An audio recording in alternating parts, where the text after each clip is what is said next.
مرید تھا، اس نے کہا ٹھیک ہے جی میرے پیر کو بلایا جائے۔ خواجہ قطب الدین بختیار کاکی کو پتہ چلا کہ مجھ پہ کسی خاتون نے زنا کا الزام لگایا۔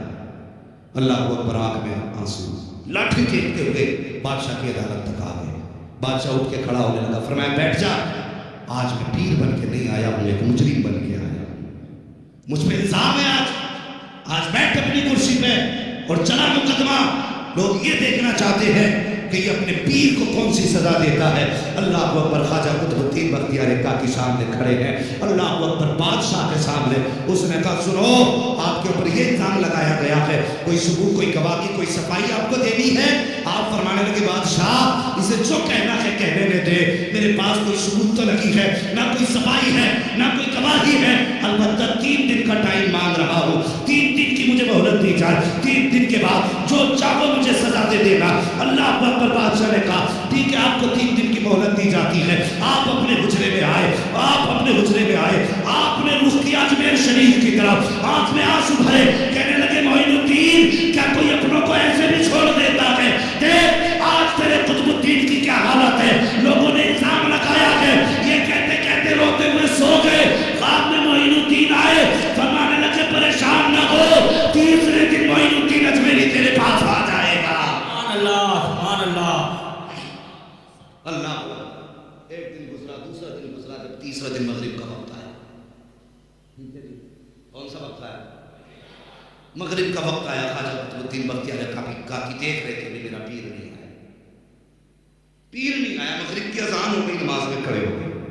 جب نماز میں کھڑے ہوئے نا تو سلام پھیرا، کیا دیکھتے غریب نواز کی کچھ رکعتیں چھوٹ گئی تھی، وہ اپنی پوری کر رہے ہیں۔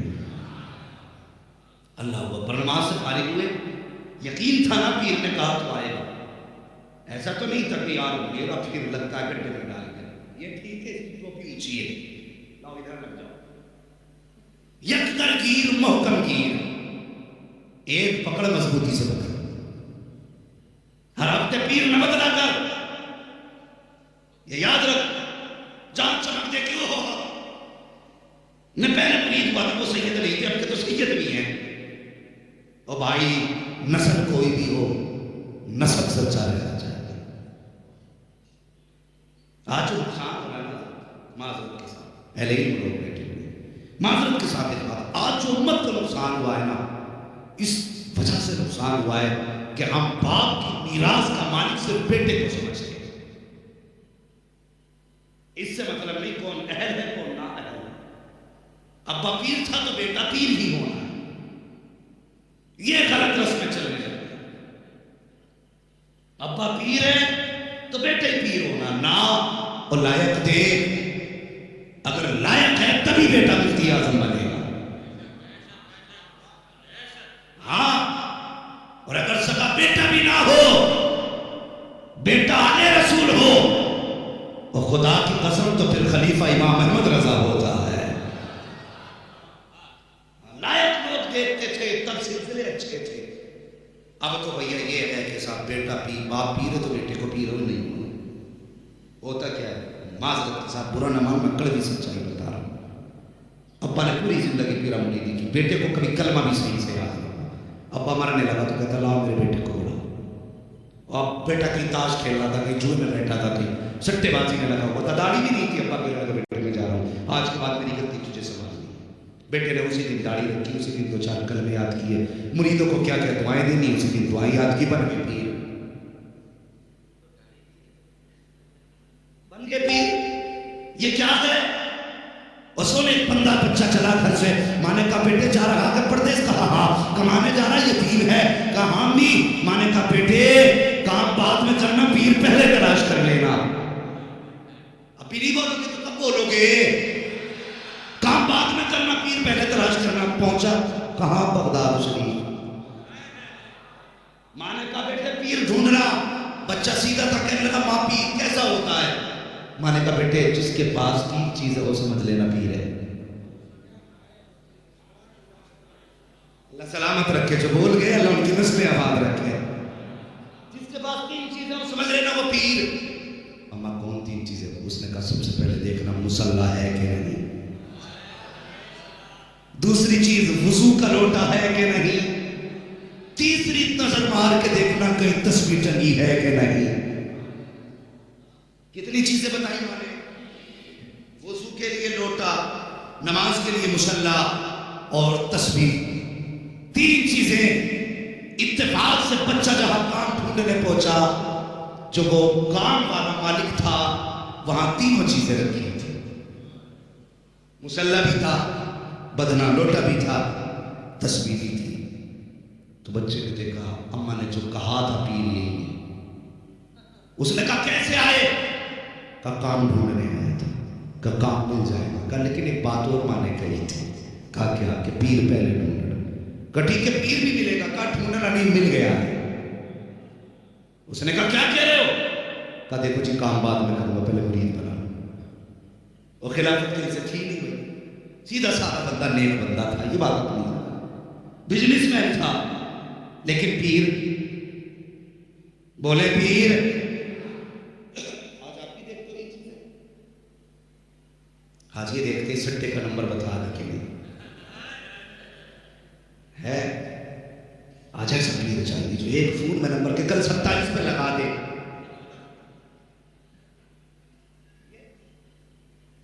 ٹھیک ہے دیکھیے گنتیاں لگوا رہا ہے. وہ کہنے لگا جی میں بزنس مین کا نہیں، تینوں چیزیں. میری ماں نے کہا تو پیر ہے، قدم پکڑ لیے کا مرید کر. اس نے سوچا یہ چھوڑے گا نہیں. کہا آپ ہاتھ میں ہاتھ دے. ہاتھ میں ہاتھ دیا، چل میرا مرید ہو گیا.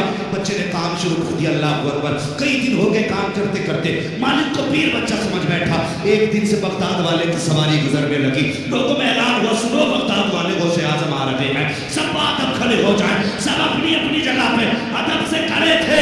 لیکن یہ بچہ آگے نہ آیا بلکہ جگہ تھا اپنے کمرے میں رہا، اور جدھر رخ سب کا تھا ادھر پیٹ کر لی. بغداد والا آیا. سب غوث اعظم کو دیکھ رہے تھے، لیکن غوث اعظم اس بچے کا چہرہ دیکھ رہے تھے.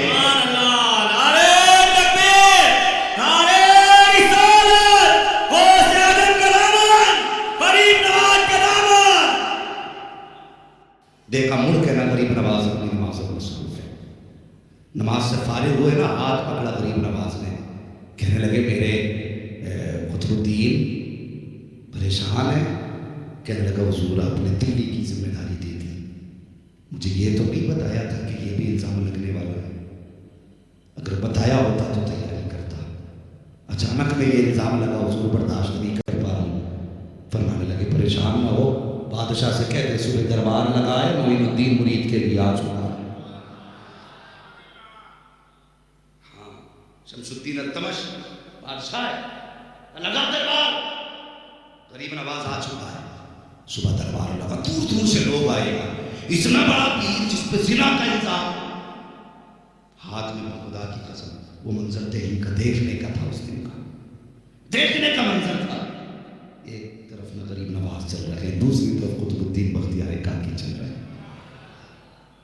ایک ہاتھ میں قطب الدین بختیار کاکی کی لاٹھی ہے، دوسرے ہاتھ میں غریب نواز کا ہاتھ ہے.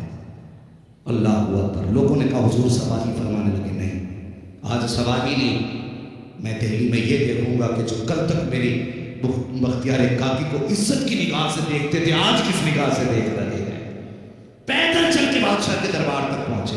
اللہ اکبر. دہلی کی سڑکیں قدموں کو چوم رہی تھی اور مقدر پہ چوم رہی تھی. آج معین الدین کے قدموں کو چومنے کا موقع ملا ہے.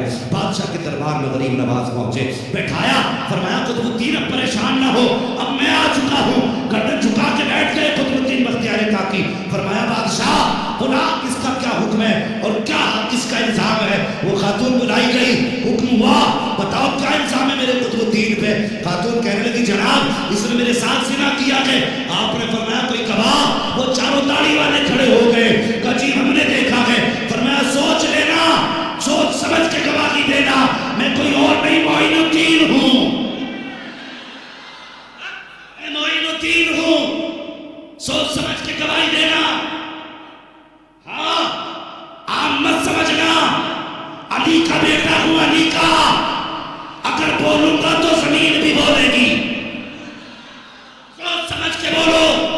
تو پتا ہے جی لیکن اس نے زنا کیا ہے. اللہ اکبر. گواہی ہو گئی. قطب الدین بختیار کاکی کی گردن جھکی. عورت کہنے لگی ثابت ہو گیا. اب تمہارے پاس کیا ثبوت مرتبہ بختیار کاکی نے روتے ہوئے غریب نواز کو دیکھا اور غریب نے مسکراتے ہوئے مرید کا چہرہ دیکھا. غریب نواز چہرہ دیکھ کے کہنے لگے پریشان نہ ہو کہ حضور میرے پاس تو کوئی گواہ ہی نہیں. کہنے لگے تیرے پاس نہیں ہے میرے پاس تو ہے. کہ حضور کیا ہے؟ اللہ اکبر سنیں. تاریخ میں جب سے دنیا بنی آج تک صرف 4 بچوں نے گواہی دی ہے. کتنوں نے؟ 4 بچوں نے گواہی دی ہے. ان میں ایک ذات سرکار غریب نواز کی بھی ہے. فرمانے لگے پریشان نہ ہو. آپ نے فرمایا خاتون اٹل ہے اپنی جگہ. اس نے کہا جی سچ یہی ہے. گواہ بھی سینہ چوڑا کر کے کھڑے ہو گئے. لو آج ذلیل ہوں گے قطب الدین بختیار کاکی. میرے سرکار غریب نواز اپنی جگہ سے اٹھے اور جانے کے بعد کہا کہاں ہے وہ بچہ جس کو کہا جاتا ہے قطب الدین کا بیٹا ہے. اللہ اکبر. خاتون نے اپنی گود کھولی. کہا جی یہ ہے وہ بچہ. غریب نواز آگے بڑھے. آپ نے اپنی انگلی بچے کے پیٹ پہ رکھی اور نکاح اٹھا کے کہنے لگے مالک اگر تو یوسف کی گواہی بچے سے صفائی سے دلوا سکتا ہے پھر میں تیرے محبوب کا بیٹا ہوں. میں تو تیرے محبوب